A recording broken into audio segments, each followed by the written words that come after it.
When you think of a library, you probably think of this quiet, trusted, very human space, right? A sanctuary for knowledge. But what if I told you there's a kind of ghost in the stacks? An invisible intelligence that's already changing how you find information, what you're even allowed to see, and what the library itself knows about you. Today, we're going to pull back that curtain on the really complex ethics of AI in our libraries. So, let me just ask you straight up, is your library watching you? Well, the answer's a bit more complicated than you might think, mainly because artificial intelligence has quietly become this new, unseen librarian. And look, this isn't some far off sci fi thing. AI is already here, right now. If you've ever used one of those chatbots on a library website, well, you've already talked to an AI using natural language processing. Gotten one of those "you might also like book suggestions"? Yep, that's a recommendation system. Some libraries are even using facial recognition for security. It's literally woven into the fabric of the modern library experience. But all this convenience, it comes with a pretty big price tag. And the first major ethical problem we really need to get into is bias. Specifically, how these powerful AI systems can basically inherit and then amplify our own worst habits.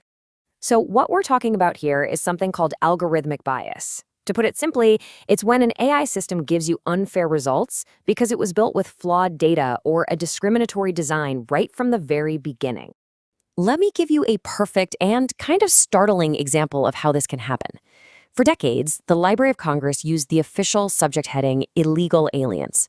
Now just imagine training an automated cataloging AI on all that historical data. See, the AI doesn't know the history. It doesn't understand the harm in that phrase. It just learns the pattern. And in doing so, it encodes that bias into every single decision it makes from then on. And the really scary part? Bias isn't just one single problem. It can creep in from everywhere. You've got historical bias, where the data just reflects an unfair past, or representation bias, where whole communities are just left out of the training data. It can even happen when a supposedly fair AI is just used in the wrong situation, creating an unfair outcome. So it all boils down to this. And if you remember one thing from this section, make it this: bias in, bias out. An AI is only as good or, as fair as the data we feed it. Simple as that. Okay, so this problem, it gets even deeper because it's not just about these big societal biases. It's also about you. Your personal data is the fuel for these smart systems, and that comes at a price. Think about it. Every single time you use a library's digital services, you leave behind a little footprint. The AI is learning from your search terms, what articles you click on, how long you read them, even the questions you ask a chatbot. Every little action becomes a data point.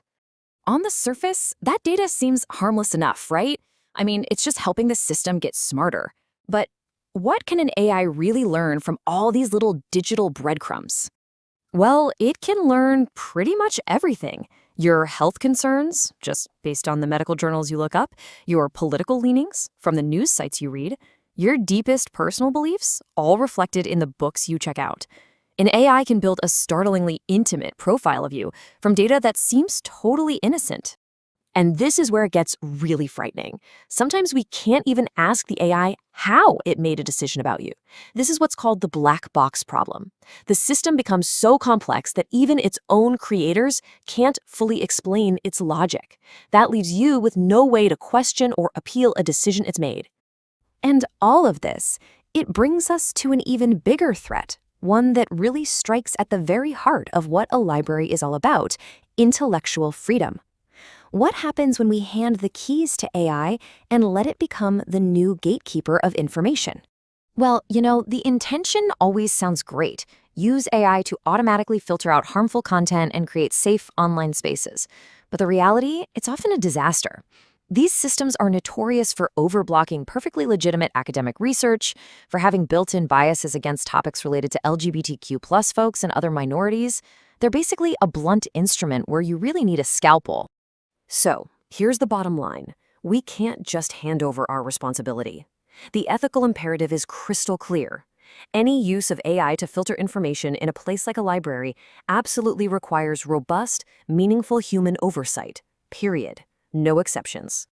Okay, so I know we've just outlined a lot of problems: bias, privacy, censorship. It sounds pretty grim. But the good news is we are not helpless here. So let's pivot from the problems to the principles and the actual solutions being built right now. And believe me, this isn't just a few librarians worried about this. There is a massive global push for accountability.